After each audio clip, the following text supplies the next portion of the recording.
بسم اللہ الرحمن الرحیم۔ السلام علیکم ورحمۃ اللہ وبرکاتہ۔ محترم خواتین و حضرات، امید ہے آپ تمام دوست احباب اللہ تعالیٰ کے فضل و کرم سے خیریت سے ہوں گے اور خوشحال زندگی گزار رہے ہوں گے، اور دعا کرتے ہیں کہ یا اللہ ہم سب کی جتنی بھی پریشانیاں ہیں، دکھ تکلیفیں ہیں، مصیبتیں ہیں، کوئی حاجات ہیں، کوئی مرادیں ہیں، کوئی خواہشات ہیں، یا اللہ وہ سب پوری فرما دے، آمین۔ محترم سامعین، ہمارے بھائی حسنین افضل نے کمنٹ کیا ہے کہ میں 9th کے ایگزام دے رہا ہوں، آپ سب بہن بھائی مل کر دعا کریں کہ میں پاس ہو جاؤں۔ ہماری ایک اور بہن عائشہ بی بی شیخ نے کمنٹ کیا ہے، یا اللہ اس کی جو بھی حاجات ہیں، جو بھی پریشانیاں ہیں، وہ سب دور فرما دے۔ اس کے علاوہ حارث خان نے ہمیں کمنٹ کیا ہے، یا اللہ اس کی بھی جو بھی پریشانی ہے وہ سب دور فرما دے۔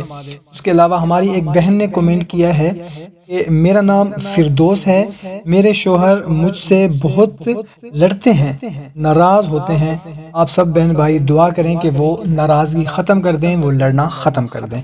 اور ہماری ایک اور بہن نے کمنٹ کیا ہے کہ میری بیٹی نورین کو اس کے شوہر لینے آ جائیں، ناراضگی دور ہو جائے، سب بہن بھائی دعا کریں۔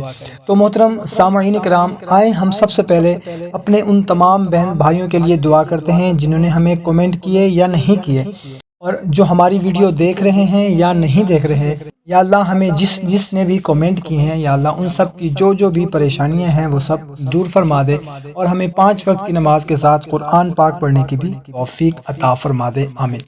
خزانہ الہی۔ محترم سامعین، سورہ حج کی 8 آیات کا مجموعہ اعداد بحساب ابجد 1,24,000 بنتا ہے، جو ایک خاص راز ہے۔ یہ راز انبیاء علیہ السلام کی تعداد کی طرف ایک لطیف اشارہ ہے۔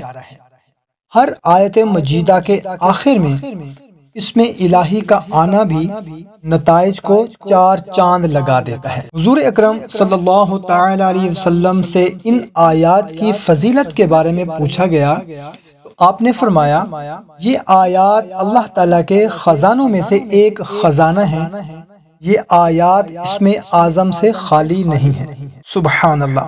اور حضرت ابن عباس رضی اللہ تعالی عنہ نے فرمایا کہ مجھے سارے قرآن میں ان آیات کی مثل کوئی آیت نہیں ملی، سبحان اللہ۔ جو شخص ان آیات کی تلاوت کرے گا اس سے غیب کے حجاب و پردے اٹھا دیے جائیں گے، وہ جن و انس کے شر اور شیطان کے مکر اور دشمنوں کے فریب سے محفوظ رہے گا، اللہ تعالیٰ اس کے لیے جنت کے دروازے کھول دے گا، اس کی تمام حاجات و مرادیں پوری ہوں گی، سبحان اللہ۔ تمام مخلوق اس کے مسخر ہوگی، سفر و حضر میں ہر قسم کے حوادثات سے وہ محفوظ رہے گا، اس وقت تک اسے موت نہ آئے گی جب تک اس کی مغفرت نہ ہو جائے، سبحان اللہ۔